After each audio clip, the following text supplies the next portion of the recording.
Hello everyone.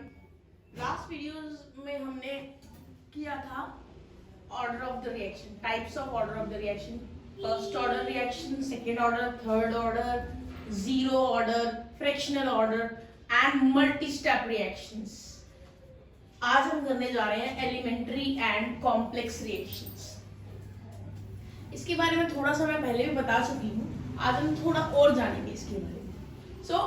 आपको पता होगा जब भी केमिकल रिएक्शन होती है तो केमिकल रिएक्शन होने के लिए जो रिएक्टिंग स्पीसीज है they must collide with one another, उनके बीच में कोलिजन होना जरूरी है।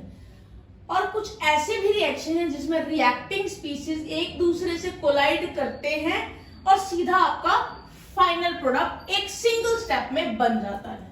और जो ये सिंगल स्टेप में प्रोडक्ट बनता है this product is quite stable. तो इस तरह की रिएक्शंस जिसमें कोलिजन से सीधा फाइनल प्रोडक्ट बनता है और वो स्टेबल भी होता है, उन रिएक्शंस को हम बोलते हैं elementary reactions. So elementary reactions are those reactions which are carry out in a single step and the product formed is stable, quite stable. Example है आपके सामने यहाँ दो, आप देख सकते हैं।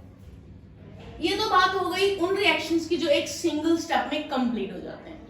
अब हम उन रिएक्शंस की बात करने जा रहे हैं जो सिंगल स्टेप में कंप्लीट नहीं होते हैं। So let's see. In some chemical reactions, the product formed as a result of collision is not stable. तो जो भी रिएक्शन से प्रोडक्ट बना है कोलिजन के थ्रू, तो वो प्रोडक्ट स्टेबल नहीं है और वो आइसोलेट नहीं हो सकता। आइसोलेट मतलब आप उसको एज इट इज नहीं वहां से ऑब्टेन कर सकते हो। That's why it is a product which is unstable, it is not stable. So इस तरह के प्रोडक्ट को जो कि स्टेबल नहीं होता है उसको एक पर्टिकुलर नाम दिया गया है। क्या है वो नाम? वो है इंटरमीडिएट और मेटास्टेबल स्पीसीज। तो इंटरमीडिएट और मेटास्टेबल स्पीसीज वो स्पीसीज हैं जो अनस्टेबल होती है।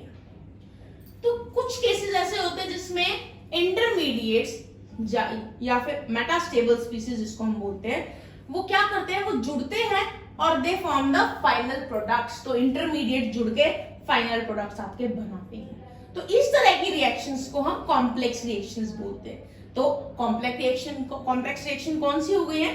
Complex reactions are those reactions which are carried out in more than one steps and in which intermediate is formed. We can say this thing also. So यहाँ पे एक example है, यहाँ पे ये देखिए HBr O2 के साथ कंबाइन होके HO2Br बना रहा है, which is an intermediate, means ये जो प्रोडक्ट बना है इस रिएक्शन से ये अनस्टेबल है, इसको आप आइसोलेट नहीं कर सकते हो। Then this intermediate which is formed in the first step is again reacted with HBr। HBr के दूसरे मॉलिक्यूल के साथ ये अनस्टेबल प्रोडक्ट रिएक्ट करके एक और अनस्टेबल इंटरमीडिएट प्रोडक्ट बनाता है HBrO। और ये जो यहाँ पे सेकंड स्टेप में एक और इंटरमीडिएट बनता है, ये इंटरमीडिएट एक और HBr मॉलिक्यूल से जुड़ के आपके फाइनल प्रोडक्ट्स बनाते हैं वाटर और ब्रोमीन, H2O and Br2। तो ये जो रिएक्शन है जो 3 स्टेप्स में हुई है, ये है complex reaction in which intermediates are formed and then these intermediate combine to form final product. So this was all about elementary and complex reactions. So elementary reaction मैं फिर से बता देती हूँ एक बार। Elementary reactions are those reactions which are carried out in a single step and the product form is stable. Now the complex reactions, these are those reactions in which products are formed in more than one step. Now we are going to discuss the molecularity of a reaction. क्या होती है molecularity reaction की? It is the number of reacting species which collide simultaneously. ये वो number है जो बताता है कि एक पर्टिकुलर रिएक्शन में कितने रिएक्टिंग स्पीसीज थे जो कोलाइड हो रहे थे और प्रोडक्ट दे रहे थे। So only those reacting species count for the molecularity which collide simultaneously. अगर मैं मॉलिक्यूलैरिटी की बात करूं तो उसमें हम उन्हीं रिएक्टिंग स्पीसीज की काउंटिंग करेंगे जो एक्चुअल में कोलाइड कर रहे हैं। तो इस पॉइंट को क्लियर करने के लिए मैं यहाँ पे एक बार एलिमेंट्री रिएक्शंस को समझाऊंगी मॉलिक्यूलैरिटी को लेके, और एक बार कॉम्प्लेक्स रिएक्शंस को, तो वो पॉइंट तब ज्यादा आपको क्लियर होगा। तो सबसे पहले हम एलिमेंट्री रिएक्शंस ले लेते हैं। So in elementary reactions molecularity may be 1, 2 or 3 depending upon the number of species which collide simultaneously. अभी हमने थोड़ी देर पहले पढ़ा था एलिमेंट्री रिएक्शंस क्या होते हैं, वो रिएक्शन जो एक स्टेप में कंप्लीट हो जाते हैं। तो उन स्टेप्स में जितने भी रिएक्टिंग स्पीसीज हैं उनके नंबर ऐड कर दो, वो आपकी मॉलिक्यूलैरिटी को दे देंगे। वो मॉलिक्यूलैरिटी होगी जो साइमल्टेनियसली कोलाइड कर रहे हैं। तो एलिमेंट्री रिएक्शन में कोई प्रॉब्लम नहीं है मॉलिक्यूलैरिटी को जानने के लिए। तो देखिए एक रिएक्शन में यहाँ लिखी है 2HI gives H2 plus I2। यहाँ पे HI के 2 मॉलिक्यूल्स यूज किए गए हैं रिएक्शन कैरी आउट करने के लिए। बैलेंस्ड केमिकल रिएक्शन में यहाँ पर 2 लिखा है, तो इसीलिए मॉलिक्यूलैरिटी भी 2 है यहाँ पर। ये तो हो गई एलिमेंट्री रिएक्शंस की बात। अब हम बात करते हैं कॉम्प्लेक्स रिएक्शंस की, which are complex in nature, means the products are formed in more than one step, एक से ज्यादा स्टेप में बनता है प्रोडक्ट। तो as the number of reacting species taking part in a reaction increases, जैसे जैसे रिएक्टिंग स्पीसीज की क्वांटिटी बढ़ती जाती है ना एक रिएक्शन में पार्टिसिपेट करके प्रोडक्ट बनाने के लिए, तो वैसे वैसे जो साइमल्टेनियस कोलिजन जो होगा, एक साथ जो उनका कोलिजन होगा उसकी प्रोबेबिलिटी घट जाती है। अगर ज्यादा रिएक्टिंग स्पीसीज होंगे तो उनकी एक साथ कोलिजन नहीं हो पाएगी, उसकी प्रोबेबिलिटी डिक्रीज हो जाएगी। इसीलिए वो रिएक्शंस जिसमें मॉलिक्यूलैरिटी 3 या 3 से ज्यादा है उसकी प्रोबेबिलिटी भी कम है। द रिएक्शंस विद मॉलिक्यूलैरिटी 3 और मोर आर कंपैरेटिवली लेस। इसीलिए ही 3 या 3 से ज्यादा मॉलिक्यूलैरिटी मतलब कि ज्यादा रिएक्टिंग स्पीसीज वाले रिएक्शंस जो है कैरी आउट नहीं हो पाते सिंगल स्टेप में। तो यहाँ हम कॉम्प्लेक्स रिएक्शंस की बात कर रहे हैं। मैं एक्चुअल में आपको कॉम्प्लेक्स रिएक्शंस के बारे में बोल रही हूँ।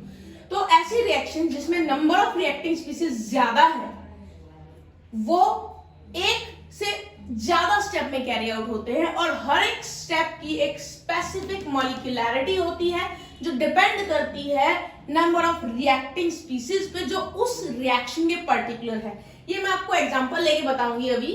उससे पहले ये पॉइंट जान लीजिए, जो मॉलिक्यूलैरिटी होती है ना स्टेप्स की, उनको ऐड करके आपको ओवरऑल मॉलिक्यूलैरिटी जैसी कोई चीज नहीं मिलेगी। जैसे हमने ऑर्डर में पढ़ा था तो हम ओवरऑल ऑर्डर निकालते थे रिएक्शंस का, लेकिन ओवरऑल मॉलिक्यूलैरिटी नाम की कोई चीज नहीं होती है, तो हम नंबर ऑफ स्टेप्स की मॉलिक्यूलैरिटी को ऐड नहीं करेंगे।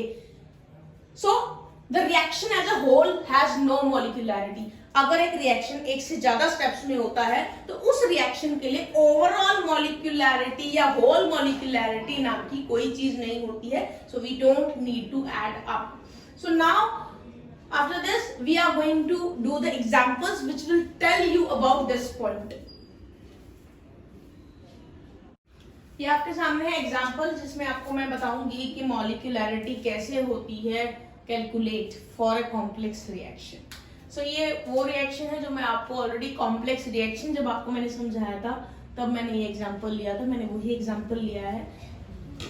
तो आप देख सकते हो ये जो रिएक्शन है वही है, ये 3 स्टेप्स में होता है। ये 3 स्टेप्स हमने देखे थे कॉम्प्लेक्स रिएक्शन जब मैंने आपको एक्सप्लेन किया। तो जरा देखते हैं, जो फर्स्ट स्टेप है इसकी मॉलिक्यूलैरिटी 2 है। क्यों? क्योंकि रिएक्टिंग स्पीसीज यहाँ पर 2 है, 1 and 1 2। सेकेंड स्टेप, इसकी भी मॉलिक्यूलैरिटी 2 है क्योंकि यहाँ पर भी रिएक्टिंग स्पीसीज 2 है। थर्ड स्टेप, इसकी भी मॉलिक्यूलैरिटी 2 है क्योंकि यहाँ पर भी रिएक्टिंग स्पीसीज 2 है। अब ये जो ओवरऑल रिएक्शन आई है इसको भी जान लेते हैं कि एक्चुअल में आई कैसे है। तो आप देखेंगे तो ध्यान से पता चलेगा आपको, यहाँ पर 2H2O है, यहाँ पर 2Br2 प्रोडक्ट साइड पे है। तो यहाँ जो ये दो प्रोडक्ट्स बन रहे हैं वो थर्ड स्टेप में बन रहे हैं, इस स्टेप में बन रहे हैं थर्ड में। तो यहाँ पे इनकी यहाँ पे जो है एक मॉलिक्यूल बना है H2O का, Br2 का भी एक ही मॉलिक्यूल बना है, लेकिन एक्चुअल में हमें 2 चाहिए, इसीलिए यहाँ पे मल्टीप्लाई बाय 2 कर देंगे। जब आप यहाँ मल्टीप्लाई बाय 2 करोगे तो यहाँ भी 2 आएगा, यहाँ भी 2 आएगा, यहाँ भी और यहाँ भी। इस केस में मॉलिक्यूलैरिटी 4 नहीं हो जाएगी क्योंकि ये तो हमने बैलेंसिंग के लिए किया है ना, तो मॉलिक्यूलैरिटी तो हमने पहले ही बता दी थी। तो यहाँ मॉलिक्यूलैरिटी 4 नहीं है, ये हमने बैलेंसिंग के लिए किया है। तो जरा देखते हैं, ये जो HOOBr बना हुआ है, ये HOOBr इस HOOBr से कट जाएगा, ये 2HBRO ये इस 2HBRO से कट जाएगा। और अब देख लो, एक HBr ये, एक ये, दो ये, 4 HBr बन गए, ये तो कंप्लीटली बन गया है। O2 देख लो, ये एक O2 आ गया, ये भी बन गया है। रिएक्टेंट साइड जो है आपकी कंप्लीट हो चुकी है। ऐसे ही प्रोडक्ट साइड भी आपकी कंप्लीट हो चुकी है। ये जो आपके दो प्रोडक्ट्स बनने थे वो दोनों आ चुके हैं, बाकी सारे कट चुके हैं। तो इस तरीके से आप ओवरऑल रिएक्शन भी निकाल सकते हो with the steps you have for the complex reaction. यहाँ पर मैंने एक एग्जांपल और लिया है आपको मॉलिक्यूलरिटी समझाने के लिए कॉम्प्लेक्स रिएक्शन की। तो देखिए, ये वाला वो रिएक्शन है जो कॉम्प्लेक्स नेचर का है। ये रिएक्शन एक से ज्यादा स्टेप्स में होता है।